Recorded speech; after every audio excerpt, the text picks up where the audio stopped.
Bienvenidos a 360 grados, una visión global de la noticia, un espacio para debatir sobre todo lo que sucede en Colombia y en el mundo. Iniciamos hoy 360 nuevamente, hablando de los magistrados viajeros.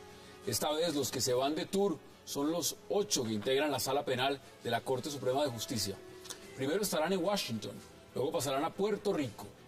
Mientras el país sigue rechazando las actuaciones del magistrado del Consejo Superior de la Judicatura, Henry Villarraga, en presuntos actos de corrupción, ahora todos los integrantes de la Sala Penal de la Corte van a programas de cooperación judicial, parando cruciales decisiones durante más de 15 días.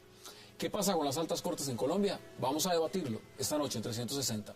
Y también en nuestro segundo tema hablaremos, y será relacionado con esas afirmaciones dadas por el alcalde de Bogotá, Gustavo Petro, acerca de las consecuencias que podría traer su posible destitución.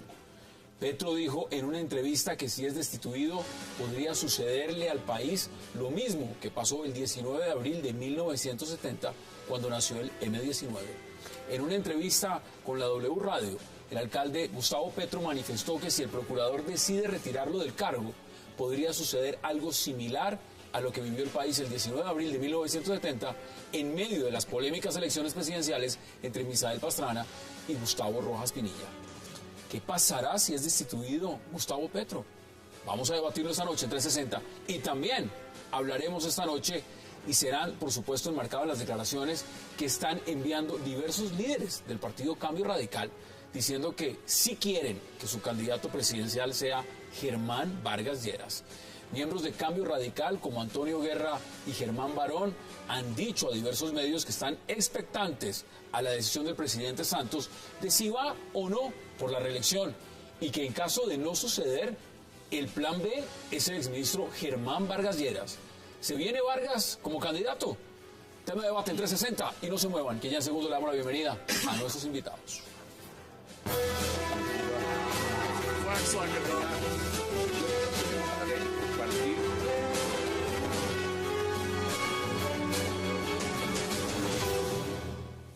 Y qué placer darle la bienvenida esta noche a 360 a Dagoberto Charri, a José Félix Laforí, al senador Juan Carlos Vélez y a Abelardo de la Espriella. Señores, qué gusto, qué placer tenerlos esta noche en el programa. Gracias como siempre, Hassan. Mire, empiezo con usted, Abelardo, porque esto es un tema que tiene que ver con la Sala Penal de la Corte Suprema de Justicia. Ya vimos lo que pasó cuando se fueron de crucero. En este momento están invitados, formalmente tienen los permisos, se van para Estados Unidos y luego se van a Puerto Rico. ¿Cómo hay que tomar esto? Yo creo que ese es el problema menos grave de la justicia. Me parece que eso es una bagatela en medio de tanto desastre.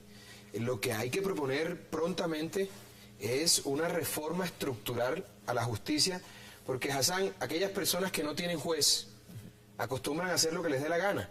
Hoy los aforados constitucionales, los magistrados de las altas cortes, no tienen juez, porque la comisión de acusaciones simplemente no sirve para absolutamente nada. Hay que promover una reforma a la justicia que, además del acceso a la justicia del ciudadano de a pie, de la celeridad y de una serie de puntos importantes al respecto, hay que enfatizar en la necesidad de una corte que vigile las actuaciones de los magistrados de las altas cortes, porque hoy hacen lo que les da la gana, porque no tiene quien revise sus temas y quien le ponga coto a sus actuaciones. Entonces, cuando el ser humano no tiene quien lo controle, suele desbordarse. Ese es el asunto de fondo y sobre eso hay que trabajar. Lo de los viajes es lo de menos, y hasta bueno que se den un paseíto por estos días porque está como caliente la cosa. ¿Usted lo ve igual? ¿Sí es lo de menos, doctor Charri? Yo pienso que en materia jurisdiccional no hay nada de más ni de menos. Aquí el problema es entre la formalidad y la necesidad y la oportunidad. Formalmente es impecable. Los autorizaron, viajan por con los tienen todos los permisos. Todos los permisos. Lo que uno se pregunta es si en medio de la honda crisis que vive la justicia nacional, ellos pueden darse el lujo de ir a viajar por cuenta del Estado colombiano. Primero, no avanzan las casaciones, hay una cantidad de hombres detenidos en las cárceles de Colombia. Y eso estancado. Estancado. Pero adicionalmente, frente a la emergencia que estamos viviendo, esta misma noche acaban de meter a la cárcel a un juez 23 civil municipal por prevaricato. Todo eso indica que hay una inmensa descomposición y eso tiene que atenderlo el órgano supremo de la jurisdicción, que es la Corte. Pero ¿por qué no viajan 2 o 3 para ilustrar? Eso le iba a preguntar. Normalmente no podrían viajar 2 o 3 magistrados. 2 delegados, pero se van los 8. Bueno, que hay gente que nunca ha viajado, ¿no? Pero claro que les conviene. Y está aprovechando Si fuera para la palomita. culturizarse, extraordinario. Pero eso es solamente para ir a pasar la Navidad previa, me parece injusto. José Félix Laforí, bienvenido. ¿Usted cómo lo ve? En la misma dirección. Yo creo que el tema es un tema de fondo. Este es un país que tiene instituciones muchas veces para que no cumplan sus acometidos sociales y constitucionales. Por ejemplo, las cosas que a mí me preocupan del sector justicia es que para situaciones iguales, muchas veces terminan sosteniendo decisiones totalmente contradictorias. Es decir, un derecho positivo como el colombiano termina muchas veces siendo interpretado poco a contrapelo de los intereses de quienes están al frente de las decisiones jurisdiccionales. Yo sí creo que hay una profunda crisis. Me parece pues que el gobierno lo intentó, llevamos ya muchos años intentando hacer una reforma estructural.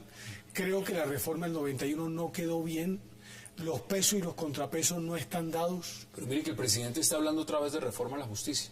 Claro, no sé si harán los tiempos, claro, pero porque aquí eso es oportunista también, ¿no? Sí. Eso es oportunismo del presidente Santos en medio de la campaña. Porque el tema del magistrado Villarreaga, como no es defendible el Consejo Superior de la Judicatura, cualquiera aprovecha para decir lo que sea por un titular de prensa. Pero con la Corte, por ejemplo, como aquí lo que hay un tremendo susto en las decisiones de ciertos órganos del Poder Judicial, entonces el ciudadano del común lo que está es absolutamente a merced, ¿no?, de las decisiones que se toman por cuenta de quienes tienen ese tipo de investidura. Hay un gran malestar en este momento con la rama judicial, lo estamos viendo, es decir, y aprovecho que usted es senador, ¿usted ve la posibilidad por tiempos, por el marco de lo que está pasando, de sacar adelante una reforma a la justicia? Porque eso lo dijo el presidente. Mira, yo arranco con eso con lo siguiente. La constituyente del 91 fue convocada precisamente porque había una crisis en la justicia. Pablo Escobar, las bombas, narcotráfico, todo ese problema que se vivía. Y se crearon instituciones importantes como la Fiscalía, la tutela y otras. Se avanzó mucho, pero no se completó toda la reforma a la justicia que se requería. De tiempo atrás se ha venido hablando de una reforma a la justicia, hablo de hace 10, 12 años. En el gobierno del presidente Uribe, yo recuerdo, era senador de la Comisión Primera del Senado, se presentó un proyecto de reforma a la justicia, que lo lideraba en esa época el doctor Fabio Valencia Cosio, y nos reunimos con el presidente Uribe y llegamos a una conclusión, que por los conflictos de intereses de los parlamentarios no se podía avanzar en esa reforma a la justicia, y salió el presidente Uribe, recuerdo bien, en las escaleras de Palacio, ante todo el país, una rueda de prensa diciendo, no puede haber reforma a la justicia. Pero te amplío, desde la época de Londoño, no, desde mucho atrás, un proyecto de reforma a la justicia. Entonces llega este gobierno y dice Germán Vargas Lleras, para solucionar el problema de los conflictos de intereses se inventó un esperpento jurídico que era el acto legislativo que eliminaba los conflictos de intereses para los parlamentarios. De hecho, el único que lo votó en el Senado en contra fui yo, porque eso me pareció un esperpento. Ahí está el voto negativo mío. Y eso era para poder que se adelantara y se pudiera tramitar una reforma a la justicia en el Congreso de la República. Pues bien, se presentó la reforma, yo fui ponente. Ahí la vimos todos. Se presentó y terminó mal. No fui conciliador y voté negativamente. Un Frankenstein jurídico. Yo fui uno de los 22 que lo votaron negativamente. ¿Qué pasó al día siguiente? Yo presenté un proyecto de ley para convocar una asamblea constituyente con un propósito único. La reforma de una reforma a la justicia. Claro. Se me vino el país encima. Que eso no se puede, que es que uno sabe dónde empieza la asamblea constituyente, pero no dónde termina. Yo presenté un proyecto. En ese momento todos dijeron yo presenté un proyecto donde la tercera parte, pero permítame, la tercera parte de los miembros provinieran de la academia, la tercera parte del litigio, la tercera parte de la rama judicial, para lograr construir una asamblea constituyente de unos 90 miembros y que ellos pudieran hacer la transformación de la justicia. Estamos quiero anunciar que mañana estoy radicando otra vez ese proyecto de ley que me derrotaron en la Comisión Primera. Lo voy a volver a poner. Pero mañana lo vuelvo y lo presento. A las 9 de la mañana lo estoy radicando en la Secretaría. ¿Cómo puede haber paz en un país si no hay justicia? La justicia es definitivamente la institución sobre la cual se soporta la democracia. En Colombia la justicia está ideologizada, está politizada, la justicia ha perdido su rumbo. Cartel de jueces en Palo Quemado, fiscales falsos, magistrados. El cartel de jueces en Palo Quemado es lo de menos, hay cosas más graves. Oiga, la favorabilidad de la justicia es exactamente la misma que el Congreso. Está por debajo, creo, pero lo importante y lo que viene es una reforma estructural de la justicia con muchísimos puntos que no son objeto de este debate hoy, pero eso es lo que requiere el país para seguir avanzando, porque un país que no tiene justicia no tendrá paz ni futuro jamás. Vamos a las conclusiones de este bloque porque quiero que abordemos el tema del alcalde. Problemas de fondo. Muchos intereses en juego para intentar una reforma vía parlamentaria. No funciona. Ya no funcionó y no va a funcionar. Hay que buscar Asamblea Nacional Constituyente para que no habiendo, óigame bien, derechos adquiridos, como ocurrió en el año 91, podamos de fondo destituir, reemplazar, óigame bien, nombrar, porque de otra manera vía parlamentaria no es posible. Pero además por dos razones que hay que decirla con claridad. El gobierno dice que va a presentar un proyecto de reforma a la justicia y lo primero que hace es intentar hablar con las Cortes para ver qué tipo de reforma eventualmente a la Corte les interesa. Primer punto. Y segundo punto, cuando llega el Congreso, ¿no?, todos los parlamentarios están mirando a ver si lo que dicen no mortifica a los magistrados de la sala penal, porque automáticamente le abren un proceso y hasta ahí llegó la posibilidad. Usted me permite, yo le cuento una incidencia que el país no sabe. Brevemente, claro. Mire, en la reforma a la justicia hubo una reunión en Palacio, cuando la reforma a la justicia no se veía que estaba a punto de fracasar en los debates que se estaban adelantando en el Congreso. Entonces nos citó el presidente, yo era ponente.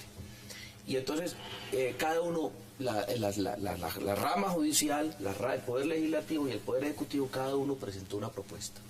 La idea inicial de la reforma a la justicia era facilitar el acceso al ciudadano a la justicia y hacerla más expedita y más eficaz, que es lo que estamos buscando desde hace tiempo, es una reforma a la justicia. No, esto terminó en un pacto en Palacio, esto el país no lo sabe. Pero ahí fue donde la reforma a la justicia se cayó y donde hubo tres responsables. No fue el Congreso, es que al final el agua sucia la chupó el Congreso. Las altas cortes, el Congreso y el presidente, porque el pacto de Palacio fue el siguiente. El presidente quería la supresión del Consejo Superior de la Judicatura. Que lo está diciendo otra vez. Se aprobó. Entonces, listo, señor Ejecutivo, tiene usted lo que quería. Señores de las altas cortes. Aumento del periodo. No, altas cortes la edad del retiro forzoso. Que mantuvieran el antejuicio político. Eso querían. Comisión de acusaciones. Y el Congreso quería la doble instancia en el juzgamiento. Ahí se tiraron la reforma de la justicia. En ese pacto de Palacio, el país no sabía que eso se había dado. Y por eso la responsabilidad de la caída de la reforma de la justicia es de todos. Pero luego el presidente se lavó las manos.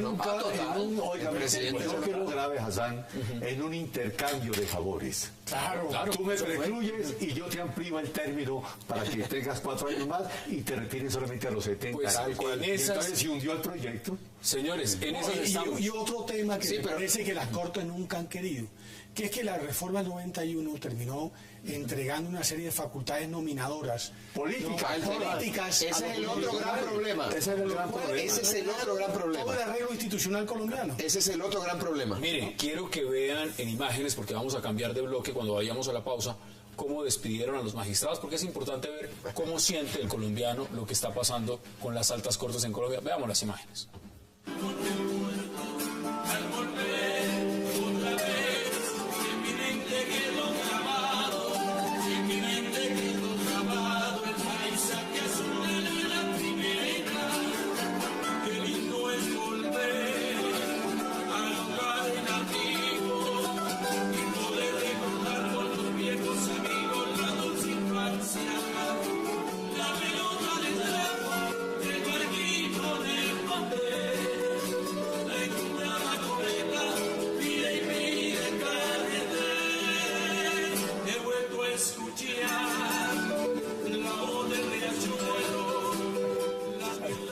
Bueno, ahí vemos a Largo de Brigas, a Pablo, que ya se especializó en darle serenata a los magistrados. Bonito tema. Se llama Repudio, óigame bien, de tipo musical y folclórico. Ahí está. Quería que fuéramos a la pausa, no sin ver esas imágenes, porque al regreso vamos a hablar del alcalde Gustavo Petro y de lo que él considera podría ser un evento, un cataclisma, su destitución. Ya regresamos.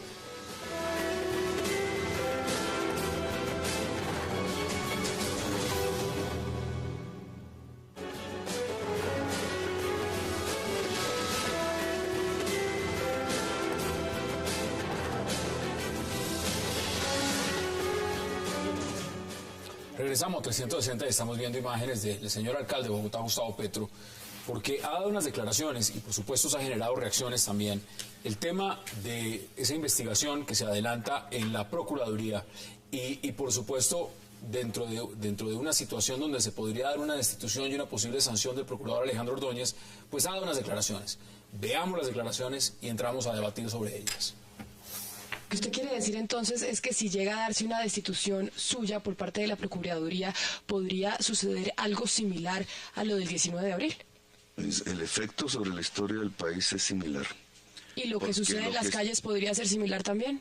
El 19 de abril en las calles no sucedió nada extraordinario, pero las consecuencias históricas fueron a profundidad. Y te lo voy a explicar con más detalle. Un golpe contra una forma de gobernar diferente, porque es diferente, no porque el que esté gobernando de manera diferente cometa delitos, que sería otra situación completamente diferente, sino un golpe contra un gobierno diferente solo porque es diferente. Es un golpe contra la democracia. Y en esa medida genera históricamente hacia adelante barbarie, porque lo contrario a la democracia es la barbarie.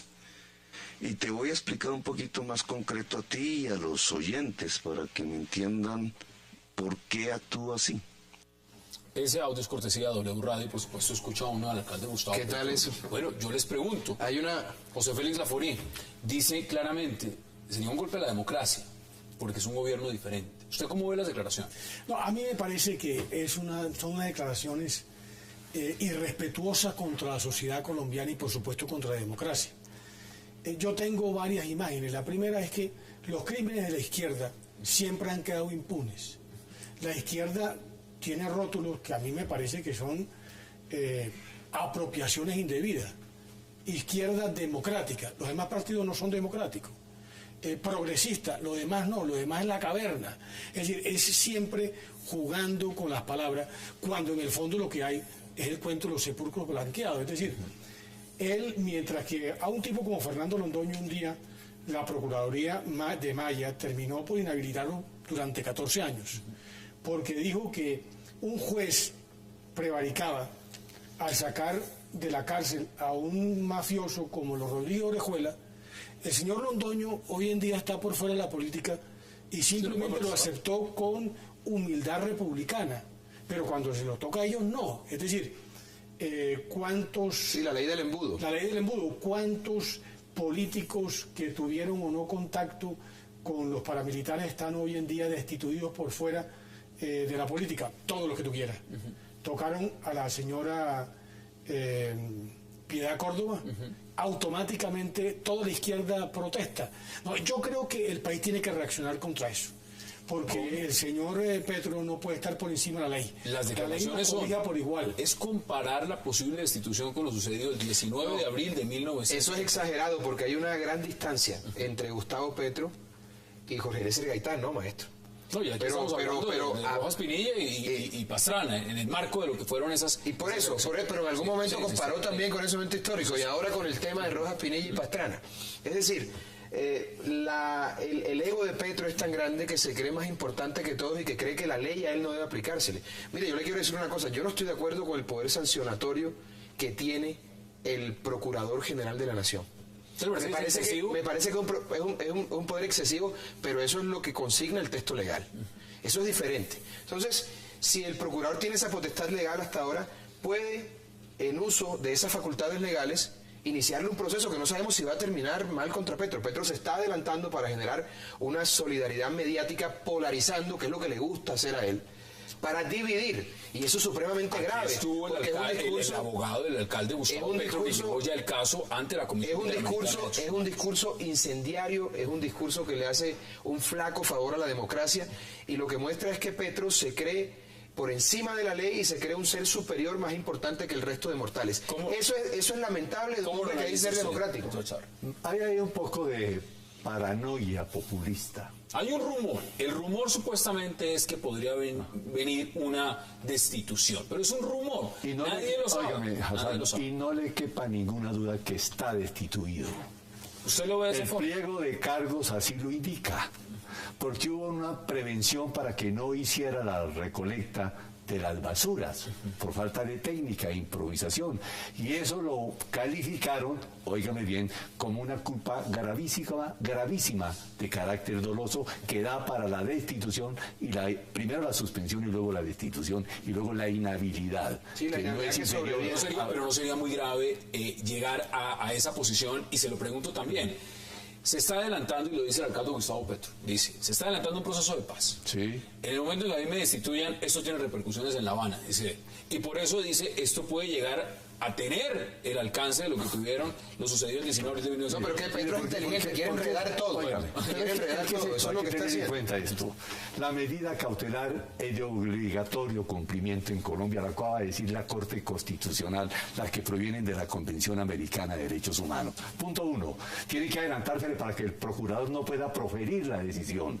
Si sale antes de 15 días, paraliza la acción exorbitante del Procurador General de la Nación. En eso es que andan, pero eso es legal y es constitucional, claro. Y además sí, es un control de convencionalidad que tiene jerarquía constitucional, de manera que eso es viable. Tiene que parar antes de que profieran la decisión. Después, Roma lo oculta, cosa decidida. Senador, ¿usted cómo lo ve? Pues lo primero es que recordemos que Petro votó por el procurador, siendo él senador, y escogió a quien lo disciplinara. Yo no sé por qué está cuestionando ahora a una persona por la que él votó y lo consideró. O sea, él votó por su posible guillotina. Claro, por quien lo iba a disciplinar. Es que eso es un beneficio que no tiene ningún alcalde ha tenido el país. Es el único alcalde del país que tuvo la posibilidad de elegir a la que lo iba a disciplinar. A su buen disciplinario. A su buen disciplinario. Y lo otro es que, mire, de todas maneras, cualquier decisión que adopte el procurador es un acto administrativo que tiene control de legalidad en el Consejo de Estado. Entonces, si está violando la ley el procurador, si está excediéndose, pues cabe la posibilidad que el Consejo de Estado determine si lo que hizo lo hizo bien o no lo hizo bien. Nulidad y restablecimiento del derecho. Por eso, pero entonces aquí tampoco es que no tengan las garantías y que el procurador esté excediendo sus funciones. Pero hay que reconocer la legalidad. Hay que reconocer algo. Petro ha sido hábil, es un hombre inteligente, y lo que está, repito, como lo dije anteriormente, es creando un ambiente mediático, polarizando además también a la sociedad para contener de alguna manera las intenciones de la Procuraduría. Es decir, él está cumpliendo un plan trazado estratégicamente que me parece que es válido porque es una defensa de ruptura, por fuera del asunto legal. Pero es deleznable desde otro punto de vista, viniendo de un hombre que se precia de ser demócrata, y al final lo que está demostrando es un irrespeto por las decisiones judiciales. Tiene que estar sujeto a eso. No guste o no, el procurador tiene esa posibilidad. Pero hay una cosa que es muy clara, es decir, el país se dio cuenta porque en la televisión pasaron los camiones de basura, la manera como lo recogían, y la crisis sanitaria que eventualmente generó. No, déjame terminar el argumento. Termino el argumento. Por supuesto, yo no soy abogado, pero es evidente que cuando un empleado público, profesor Laforia, abogado. Cuando un empleado público está obligado a cumplir las normas en la materia, violó la ley 142, violó los decretos reglamentarios de la ley en materia de servicios públicos, especialmente en el aseo, que dice que tiene que ser continuo, que tiene que hacerse de manera técnica, y es evidente pues que la forma como recogieron la basura no lo hacían. De acuerdo. Por consiguiente, ahí están los hechos que confirman el periodo de cargo del procurador. ¿Por qué él ahora viene a argumentar razones de carácter político para tratar de justificar? Es una defensa de ruptura. Es una defensa de ruptura. Hay otras cuando en el fondo debería ser una acotación. A Campolías Terán lo suspendieron de la alcaldía de Cartagena la señora Contralora, porque unos contratistas particulares no le pagaron a sus empleados particulares los parafiscales y nadie dijo nada. Lo entregaron a los lobos con una violación clarísima del debido proceso. En el caso de Bogotá, ¿cuánto gasto, cuánta pérdida le generó al erario esa improvisación? Porque el señor Petro no puede ser disciplinable por eso. Hay unos camiones que ingresaron de contrabando que todavía seguimos con el cuento. Salir. Para una gente la ley sí se aplica y para otras no. Señores, doctor Chara, ya le voy a dar la palabra. Quiero que veamos declaraciones, porque también en el marco de lo que dijo el alcalde Gustavo Petro, el congresista Miguel Gómez Martínez también dio las suyas. Veamos las declaraciones. Por diferentes medios, el alcalde ha hecho saber que si la decisión de la Procuraduría le es contraria, se justificaría el regreso a sus antiguas andanzas y daría vida nuevamente a un grupo guerrillero. Bueno, hasta allá llega Miguel Gómez Martínez, que está detrás de la revocatoria. Pero esa es una posición exagerada también. Lo que yo pienso, ese es el problema de este país, los extremos. Sí, está pasado de calidad también. Son bravuconadas de falsos demócratas. Eso no es cierto lo que están diciendo. Poco. Pero lo que hay que mirar es esto. Además, Petro ya se acostumbró a la comodidad de la burocracia. Están utilizando un recurso, Petro, propio de la democracia. El procurador dice que es válido. No puede un hombre que sacó más de 700.000 votos o 671. No, pero déjame que ya le devuelvo la palabra. Muy bien. Es que es esto.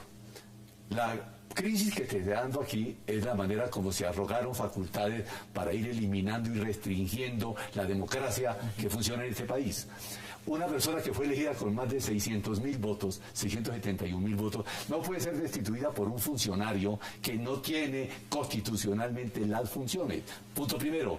Hay una pérdida de investidura utilísima y le corresponde al Consejo de Estado, con esos elementos, doctor Laforí, decir, lo destituimos. Pero este señor se convirtió en el amo supremo de la democracia nacional, destituye parlamentarios, gobernadores, alcaldes, inhabilita, y el gobierno no es capaz de inventarlo. Según tengo entendido, el Procurador General de la Nación tiene que también ajustarse a la ley y no puede actuar por fuera de la ley. Claro. Entonces se supone que cuando él toma una decisión en contra de un funcionario lo hace dentro del marco de la ley. O sea, ahí hay un principio de legalidad. Tengo que ir a una pausa. En Antioquia, el caso de Salazar. Pero antes, es lo más injusto que Vayamos a la pausa. Digámoslo como una observación a lo que acaban de decir ustedes dos. Perdónenme, cuando uno dice que estos hechos eventualmente pueden conducir a una situación análoga de lo que pasó en los 70 y menciona el tema del M19, el 19 de abril, a mí no me parece bueno.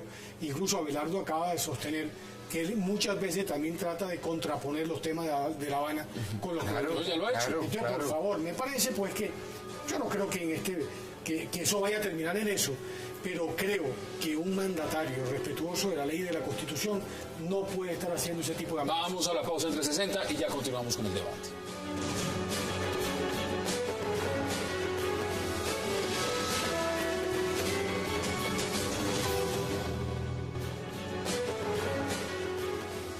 Regresamos a 360. Mira, acá hay un tema que es más amplio y lo han puesto ustedes sobre la mesa. No se trata únicamente de las declaraciones. Es que aquí se está negociando en La Habana. Y se está negociando en La Habana con personas que en algún momento, como Gustavo Petro, pues formaron parte de organizaciones al margen de la ley. Ahora, ¿esto qué significa? Que si se destituye a Gustavo Petro se está mandando un mal mensaje en el tema de participación política a los señores de las FARC. No, ¿eso todo es lo que lo está pasando? Mire, yo quiero aprovechar esta oportunidad para hacer el siguiente planteamiento con respecto a lo que está sucediendo en La Habana. Es que uno, viendo las cosas con más tranquilidad, lo que no ve el país, es que los medios últimamente le están dando una gran difusión a todo lo que dicen estos señores guerrilleros de las FARC en La Habana. Pero no se les olviden, usted que es de los medios de comunicación, esos señores hacen parte de un grupo guerrillero armado. Ellos tienen armas en Colombia. Ese mensaje que ellos están dando está respaldado por las armas. Por toda la estructura criminal que tienen en Colombia. El día que esos señores entreguen las armas, abrámosles todos los micrófonos y que opinen de lo divino y lo humano, pero hoy están armados opinando. Bueno, pero ese es otro tema, ese es otro tema, senador. Lo que dice Hassan Abelardo, que va un poco en contradicción de lo que tú tratabas de expresar. Cuando Petro vincula el tema, le está diciendo a La Habana, oiga, ojo, porque aquí nosotros que nos desmovilizamos y tratamos de gobernar de manera diferente, el establecimiento nos destituye. Y en consecuencia, piénselo bien, ese es un mensaje que le está mandando también al gobierno, precisamente para que el gobierno trate de generar un... Así es.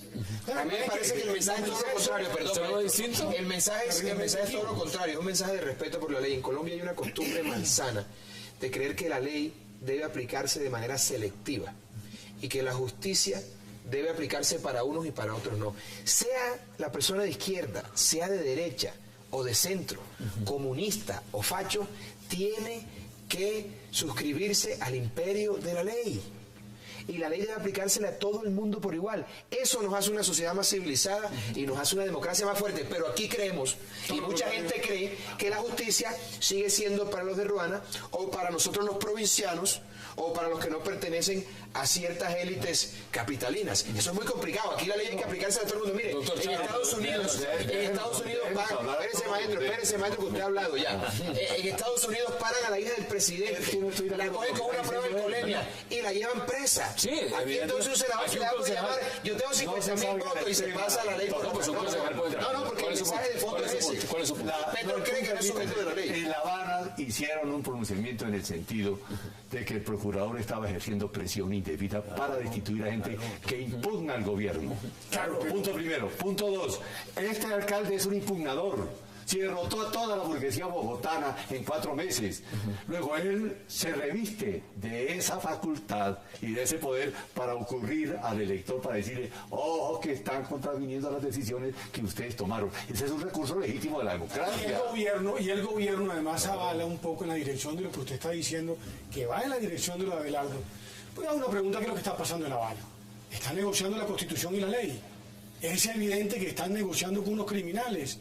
Cuando la democracia se fortalece es confrontándolo, con más justicia, con mucho más capacidad de respuesta militar a aquel que violenta la sociedad. ¿Eso no fue lo que pasó antes? Claro. Y tocó de todas formas llegar al proceso de la negociación. Por eso están sentados en La Habana, dicen muchos sectores. Sí, Hay pero que sentarse a negociar. yo discrepo de eso, porque, a ver, en gracia de discusión, porque una gente que no ha sido vencida, porque la guerrilla no ha sido vencida, No ha sido derrotada. ¿por qué tiene que entregar las armas antes de? ¿A cambio de qué? A cambio, no, yo no estoy de acuerdo con eso, y ese fue el gran error de la autodefensa. Y de Pastrana. Entregar las armas antes de los acuerdos, porque este es un Estado conejero.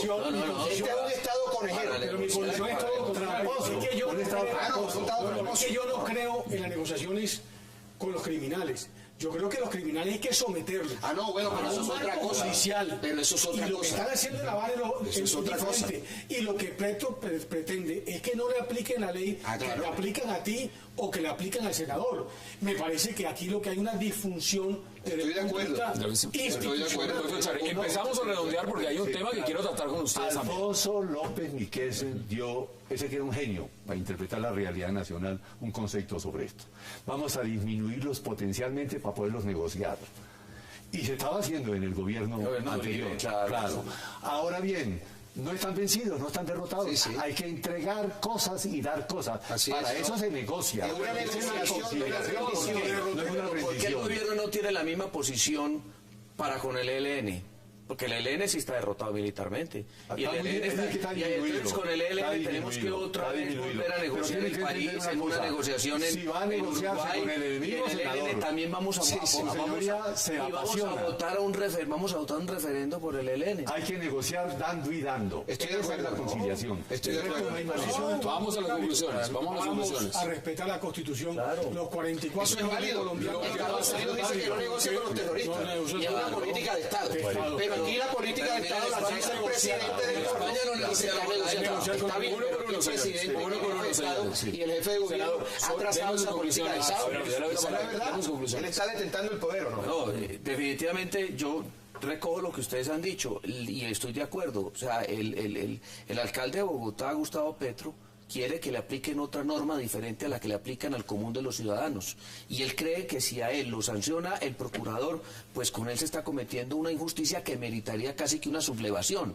Algo que no le queda bien a un alcalde. Eso proveniendo de un alcalde de una ciudad como Bogotá no está bien. Mire. O sea, una persona que diga que si a mí la ley me la aplican y a mí no me gusta cómo me la aplican, entonces yo me voy a sublevar. A mí me parece que eso no Sí, está así bien. como, ¿Cuáles son las suyas? Brevemente. así como pasan este tipo de cosas que tienen asidero en el derecho, hay cosas como la de Piedad Córdoba, por ejemplo. Sanciones que son abiertamente injustas. Unas pruebas ilegalmente obtenidas y con fundamento en esas pruebas las sancionan. Tampoco podemos aplaudir eso. Así como en este caso hay razón. Pero si hubiera sido injustas, un momento, el Consejo estaba validado. Está en trámite la acción. pero son abiertamente injustas, mire que la senador. misma Corte Por favor, pruebas ilegalmente Constitucional- obtenidas. Si uno permite eso frente al opositor, el día de mañana se le aplican a uno mismo. Pero Abelardo, usted tiene un Se le aplica a uno mismo. Ya le doy la palabra. ¿Qué dice usted frente a lo que No, es que me parece, por favor, la Procuraduría en el caso de Piedad no tomó esas pruebas. Lo que hizo fue cotejar Eso es absurdo. una cantidad de hechos Eso es absurdo. que claramente Eso desde el estaban- punto de vista, perdón, José Félix, eso desde el punto de vista legal, no, eso no Déjenlo que funciona de termine esa ese manera. argumento para que puedan ustedes interpretar. No, violación clarísima del debido proceso. Mi conclusión sobre De sus conclusiones, sobre el Char. punto. No confundir los procesos políticos con los procesos puramente jurídicos. La Corte Constitucional y la Corte Suprema de Justicia dijo, no tendremos en cuenta los contenidos de lo que encontraron allá con Reyes porque fueron obtenidos de manera ilícita y la prueba ilícita tiene que ser excluida Claro. del proceso Sí. y no se podrá tener en cuenta Son un nunca más. principio Y en universal esa manera del que eso es derecho. universal. pero- dos, son procesos Pero venga, políticos. yo le hago una pregunta. Eso se lo ¿Qué es lo que pretende el procurador? Inhabilitar a Petro para que no sea Pero contendor mire en el 2018. mire lo que hablaba ahora José Félix con toda razón, la disfunción que tenemos en este momento. En este país, una persona que se haya reunido con unos paramilitares, Sí. un político que se haya reunido con unos paramilitares, hoy está en la cárcel. Sí, están todos- Pero los que se han reunido con las FARC en La Habana, porque ya el mismo procurador dijo que tenía pruebas. no dan lecciones de democracia. Esos no tienen en este momento ningún problema ante, No, esos no ante dan la lecciones justicia de penal. democracia. Esos no están en la cárcel. Sí, Aquí lo que necesitamos también es que los que se hayan reunido con las FARC se vayan para la Porque cárcel. ese es un punto importante. Yo he defendido a políticos por farcopolítica. Porque Y por ese es parapolítica, también maestro. las dos, por las Por dos. parapolítica. Pero también se les han hecho a ellos imputaciones gravísimas por reuniones con dirigentes de la Pero izquierda. ¿cuál es? No, no, condenado. A ver, permítame. ¿Cuál es la Bueno, me va a tocar en tutelar para hablar. Entonces lo sacas de Me va a tocar en tutelar. Caballeros, tenemos otro tema sobre la mesa. Tenemos otro tema sobre la mesa. No. Aquí están los Ahí sí no estoy de acuerdo. El rasero con el que se... Perdón, no estoy de acuerdo con usted ahí.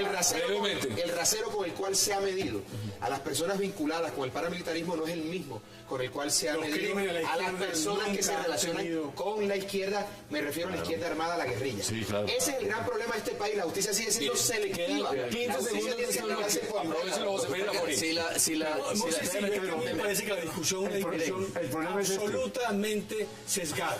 Aquí en Colombia la gente no respeta las normas sobre las cuales la sociedad tiene que convivir. Y entonces aquí se aplican de acuerdo, porque aquí terminamos simplemente politizando la justicia.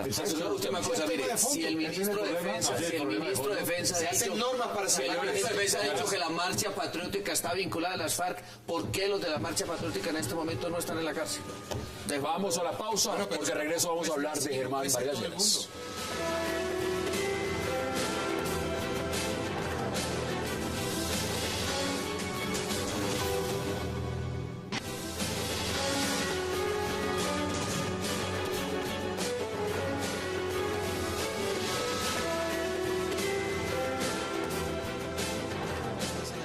Regresamos a 360, estamos viendo imágenes del ex ministro de Vivienda Germán Vargas Lleras, hoy en día en Fundación Buen Gobierno y también en Cambio Radical. Se cocina la traición, ¿no? Bueno, no sé, ¿usted le parece Pero que qué eso- tanto, que eso es- a ver, pero ¿cómo puede uno escandalizarse de una traición de un Vargas Lleras a un Santos Calderón? Me parece que es un proceso biológico natural. Va a ser el santo de Se Santos. excluyen. Por favor, Usted no ve la esa consecuencia norma. natural Miren lo que de han una, dicho. de una Miren alianza de lo ese que han tipo. dicho, que no era plan B y ahora están diciendo No hay plan- desde Cambio Radical no hay plan B. que si hay plan B hay plan B. y si No, el presidente no Porque- llega a ir, pues Pues el los amigos de Vargas Lleras le están diciendo, perdón maestro, los amigos de Vargas Lleras le están diciendo, si no te lanzas esta vez, no tienes más oportunidad. a ver, De tal manera que traiciona a ¿me deja Santos. mostrar una cosa? Doctor, Si se puede ver aquí. doctor, claro, la en la podemos mostrar. pantalla, si la pueden mostrar. Esta foto es del Twitter de Vargas Lleras. de Todavía ayer. entrega casas. De ayer, entregando, mire, revisando las obras en Pasto. Ahí se puede ampliar, déjela usted, si la deja ahí quieta la Ahí vamos a está, ampliar. mire, ese es del Twitter de... El que está sin casco. Sí, el que está revisando las obras en Pasto. Y hay más fotos, métase en el Twitter para que vea la cantidad de fotos Sobre eso. de la revisión Sobre y la eso. visita a las Sobre eso. obras de Germán Vargas Lleras. No existe un plan B para que él sea candidato presidencial y no lo va a hacer. ¿No lo va a hacer? No lo va a hacer. Usted ve al presidente Santos yendo por la reelección. Un momento, vamos a la revisión, claro. Punto dos. ¿Quiénes son los que están clamando para que asuma? Pues los que necesitan los votos para alcanzar, óigame, el número de votos que requieren para que los escruten, como el doctor Guerra, por ejemplo. Entonces, él no le jala eso porque ese es un hombre inteligente que razona para orar. Entonces, ¿qué hacemos? ¿Cuál es la solución del tipo? Va de vicepresidente. Germán, oiga lo que le estoy diciendo. No hay plan B. Va de vicepresidente. 2. Lo nombra ministro, luego, inmediatamente después, de infraestructura y le entrega 40 billones para hacer las autopistas de Antioquia. Con eso lo pones de candidato. Bueno, pero Vargas yo creo que en la política las cosas suman de bola a bola. 60 y tantos % de favorabilidad. Ese término es muy costeño, de bola a bola. ¿Y qué explicar a la audiencia qué significa? Un presidente que no conecta. Mira, ayer me llamó la atención en los premios Simón Bolívar, que es un entorno propio. Sí, claro. Ahí no levantó un aplauso. Claro, ahí no levantó un aplauso. Es evidente que el 25 de noviembre Santos acepta la candidatura, por supuesto. Pero le garantizo que el 9 de marzo el candidato es Germán Vargas. Porque Santos lo que juega es ver si los astros que los tenía alineados como se le desalinearon, se le vuelven a alinear. A ver si de pronto el señor Timochenko y Márquez le firman cualquier papel y con ese papel viene aquí a convencer a los colombianos de que logró la paz. Que logró la paz. Y claro, como los colombianos no son tontos, ya los colombianos dieron su veredicto. Por la única persona que no vota el colombiano del común es por Santos. En consecuencia, el único plan que hay realmente es el plan de Germán Vargas. ¿Eso se sirve el plan? Germán Vargas, lo ve claro. Mira, con Santos o sin Santos, Germán Vargas lo que no es tonto. Él está esperando que le digan el relevo. Pero si no se lo dicen, también se lanza. Nosotros los uribismos nos estamos preparando para dar la pelea con Santos y con Germán Vargas Lleras. Porque cualquiera de los dos en cualquier momento le voy a decir una cosa. El hecho de que Germán Vargas en las encuestas le va mucho mejor a Germán Vargas. No se haya inhabilitado. Es sintomático. Eso ya es sintomático. Yo me retiro para no inhabilitarme. A la Fundación Buen Gobierno. No le haya quitado la personalidad. En las encuestas le va bien. Y tercero, todos los días le calientan la oreja, todos los días. Y como soy político, y cuando uno le calientan la oreja tanto, uno se termina creyendo el cuento. Se marea la gente. Entonces, yo creo, estoy casi seguro que el señor Vargas Lleras va a ser candidato. Pero así todo, le vamos a ganar. Bueno, vamos por partes. Aquí hay que verlo en figura macro. Y usted decía desde el uribismo, resulta que ustedes ya tienen candidato. Pero ese candidato, antes de que estuviera unificado, pues estaba Carlos Holmes Trujillo, estaba Pacho Santos, estaba, el doctor Oscar Iván Zuluaga. El doctor dirigió el operativo para liquidar a Santos. Ninguno de esos por cierto, le ganaba en las encuestas a Germán Vargas. Qué falta de gallardía y de grandeza, ¿no? Como tampoco si se enfrentan los dos, el presidente Santos y Germán Vargas, gana Germán Vargas. Si es por encuestas, le gana a todos. De bola a bola de que está hablando aquí los costeños, tiene que ver con una afirmación que yo he hecho aquí reiteradamente. La democracia es el mejor sistema para escoger el peor gobernante. Entonces no se les haga extraño, doctor. No, perdón, pero Uribe es un buen presidente. En el 2018 no tiene posibilidad. José Félix Laforía decía una cosa muy importante. Si el presidente Santos, en su propio ambiente, en esa zona de confort que se mueve él, no ha podido levantar mayores aplausos, ¿qué se deja para el colombiano de a pie en las regiones que siente un presidente que no está conectado con la realidad, que siente un presidente distante y además eso abrumado por la realidad? Porque el gran problema de Santos, perdón maestro, por favor, que me va a poner en tutelar. Ese dedo señalador ¿qué podrá pasar?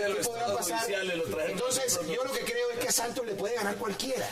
Porque Santos es el peor candidato que hay. ¿Usted cree realmente eso? Total, cualquiera le puede ganar. Y no sé, y miren, y aclaro las cosas aquí, yo no soy ni santista ni uribista, yo siempre he dicho soy abelardista, pero miro las cosas en perspectiva. Él siempre se su propio. No, pero es que es verdad, porque la gente aquí te cataloga o te encasilla, ¿no? Yo soy un tipo que me gusta ver las cosas. Oye, y te digo algo, va a empezar a crecer Zuluaga. Va a empezar, y no se les haga raro que este hombre que está aquí, que hay un conservador, porque estos dos son malos. Mira, termina vicepresidente de la FUI y haría una buena dupla, ¿por qué no? El Partido Conservador tiene que tener candidato. El 4 de diciembre habrá un candidato. Yo estoy aspirando a ser el candidato del partido.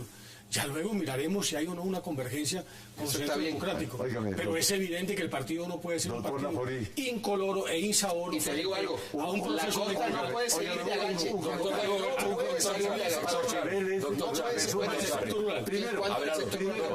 Primero, el doctor Álvaro Uribe pone más de 2 millones de votos en Él la dice que elección. pone 4. Bueno, pero él dice eso. Soñar no cuesta nada. Pero un momentico, eso le da mínimo de 15 a 20 senadores.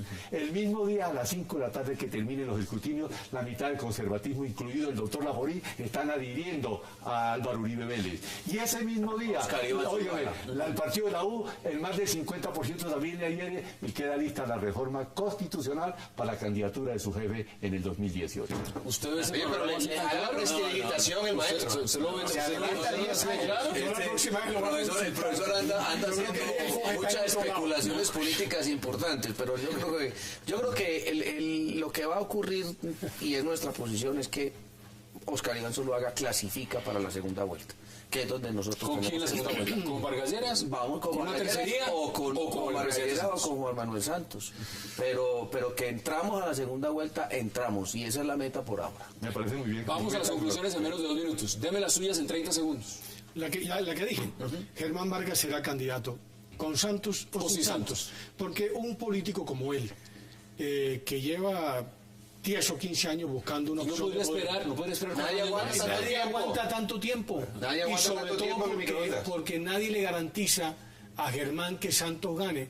El único candidato por el cual ya el país tiene tomado una determinación es por Santos.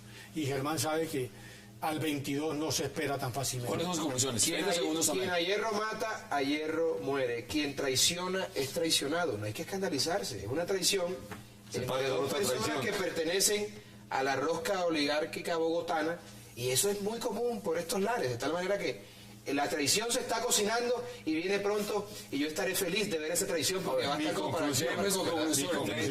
Zuluaga es un hombre serio y estudioso. Tipo de secta, pero ¿no? es antipolítico por naturaleza y por definición. Y Santos es muy político. Óigame lo que le voy a decir. No le pone un voto adicional, ni uno, a lo que aporte el doctor Álvaro Uribe Vélez. O sea, ¿usted no lo ve ganando? No, yo no lo veo ganando de ninguna manera, pero sí lo veo aportando su trabajo y su sonrisa distante. ¿La de Porque quién? a falta de carisma que es ese hombre, por Dios. Santos. Es no, Zuluaga. Y Santos es que tiene mucho, Juan Manuel. Bueno, tiene el poder, tiene los contratos, Sí, tiene Iván, los nombramientos. Y ahí están las fotos de las casas. Señores, un verdadero placer como siempre. José Félix Laforí, gracias por toda la invitación. Muchas gracias. Senador Vélez, gracias. Gracias. Abelardo Lesprella, un placer. Y doctor Charri, gracias también. A ustedes gracias por acompañarnos. Nos vemos mañana en la misma hora. Y recuerden, repetición 11:30 de la noche aquí por Cable Noticias. Hasta la próxima oportunidad.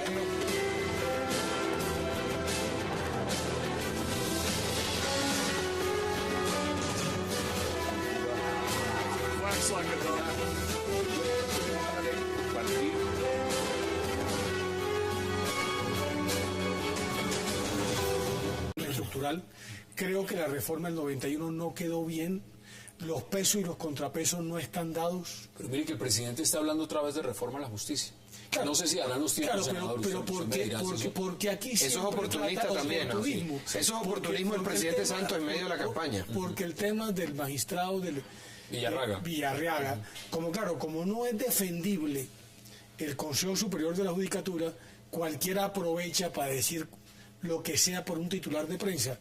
Pero con la Corte, por ejemplo, como aquí lo que hay un tremendo susto en las decisiones de ciertos órganos del Poder Judicial, entonces el ciudadano del común lo que está es absolutamente a merced, ¿no?, de las decisiones que se toman por cuenta de quienes tienen ese tipo de Pero investidura. hay un gran malestar en este momento con la rama judicial. Lo estamos viendo. Es decir, y aprovecho que usted es senador, usted ve la posibilidad por tiempos, por el marco de lo que está pasando, de sacar adelante una reforma a la justicia, porque eso lo dijo el presidente. Vea, yo arranco con eso con lo siguiente.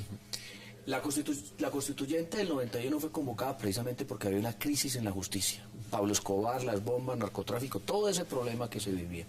Y se crearon instituciones importantes como la Fiscalía, la Tutela y otras.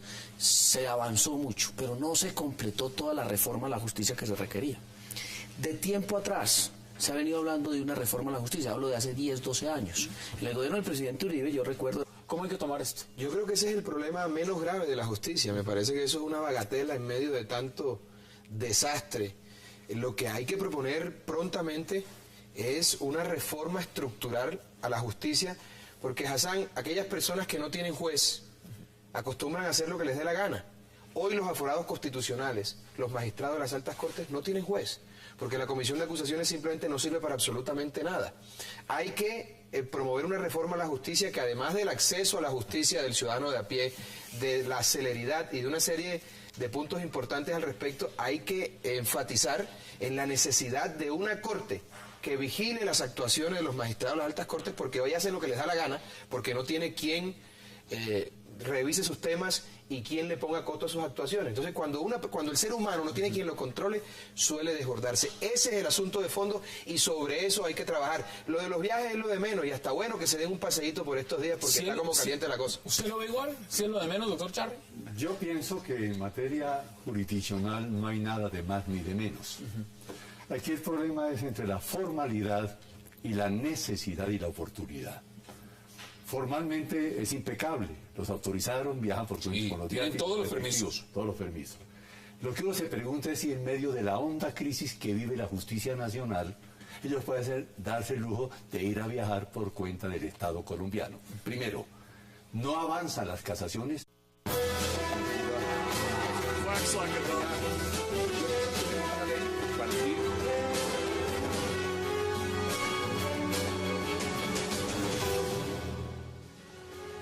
Bienvenidos a 360 grados, una visión global de la noticia, un espacio para debatir sobre todo lo que sucede en Colombia y en el mundo. Iniciamos hoy 360 nuevamente, hablando de los magistrados viajeros. Esta vez los que se van de tour son los 8 que integran la sala penal de la Corte Suprema de Justicia. Primero estarán en Washington, luego pasarán a Puerto Rico. Mientras el país sigue rechazando las actuaciones del magistrado del Consejo Superior de la Judicatura, Henry Villarraga, en presuntos actos de corrupción, ahora todos los integrantes de la sala penal de la Corte van a programas de cooperación judicial, parando cruciales decisiones durante más de 15 días. ¿Qué pasa con las altas cortes en Colombia? Vamos a debatirlo esta noche en 360. Y también en nuestro segundo tema hablaremos, y será relacionado con esas afirmaciones dadas por el alcalde de Bogotá, Gustavo Petro, acerca de las consecuencias que podría traer su posible destitución. Petro dijo en una entrevista que si es destituido podría sucederle al país lo mismo que pasó el 19 de abril de 1970 cuando nació el M-19. En una entrevista con la W Radio, el alcalde Gustavo Petro manifestó que si el procurador decide retirarlo del cargo, podría suceder algo similar a lo que vivió el país el 19 de abril de 1970 en medio de las polémicas elecciones presidenciales entre Misael Pastrana y Gustavo Rojas Pinilla. ¿Qué pasará si es destituido Gustavo Petro? Vamos a debatirlo esta noche en 360 y también hablaremos esta noche y serán, por supuesto, enmarcadas las declaraciones que están enviando diversos líderes del partido Cambio Radical diciendo que sí quieren que su candidato presidencial sea Germán Vargas Lleras.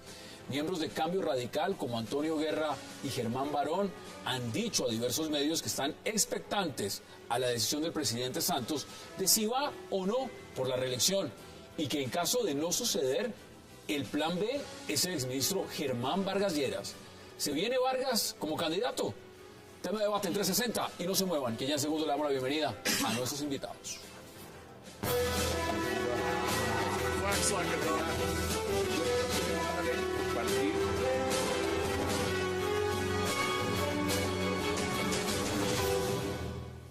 Y qué placer darle la bienvenida esta noche a 360 a Dagoberto Charri, a José Félix Laforí, al senador Juan Carlos Vélez y a Abelardo de la Espriella. Señores, qué gusto, qué placer tenerlos esta noche en el programa. Gracias como siempre, Hassan. Mire, empiezo con usted, Abelardo, porque esto es un tema que tiene que ver con la sala penal de la Corte Suprema de Justicia. Ya vimos lo que pasó cuando se fueron de crucero. En este momento están invitados, formalmente tienen los permisos, se van para Estados Unidos y luego se van a Puerto Rico. Hay una cantidad de hombres detenidos en las cárceles de Colombia. Y eso estancado. Estancado. Pero adicionalmente, frente a la emergencia que estamos viviendo, esta misma noche acaban de meter a la cárcel a un juez 23 civil municipal por prevaricato. Todo eso indica que hay una inmensa descomposición y eso tiene que atenderlo el órgano supremo de la jurisdicción, que es la Corte. Pero ¿por qué no viajan 2 o 3 para ilustrar? Eso le iba a preguntar. Normalmente no podrían viajar 2 o 3 magistrados. 2 delegados, pero se van los 8. Bueno, que hay gente que nunca ha viajado, ¿no? Pero claro que les conviene. Y está aprovechando Si fuera para la palomita. culturizarse, extraordinario. Pero eso es solamente para ir a pasar la Navidad previa, me parece injusto. José Félix Laforí, bienvenido. ¿Usted cómo lo ve? En la misma dirección. Yo creo que el tema es un tema de fondo. Este es un país que tiene instituciones muchas veces para que no cumplan sus acometidos sociales y constitucionales. Por ejemplo, las cosas que a mí me preocupan del sector justicia es que para situaciones iguales, muchas veces terminan sosteniendo decisiones totalmente contradictorias. Es decir, un derecho positivo como el colombiano termina muchas veces siendo interpretado poco a contrapelo de los intereses de quienes están al frente de las decisiones jurisdiccionales. Yo sí creo que hay una profunda crisis. Me parece pues que el gobierno lo intentó, llevamos ya muchos años intentando hacer una reforma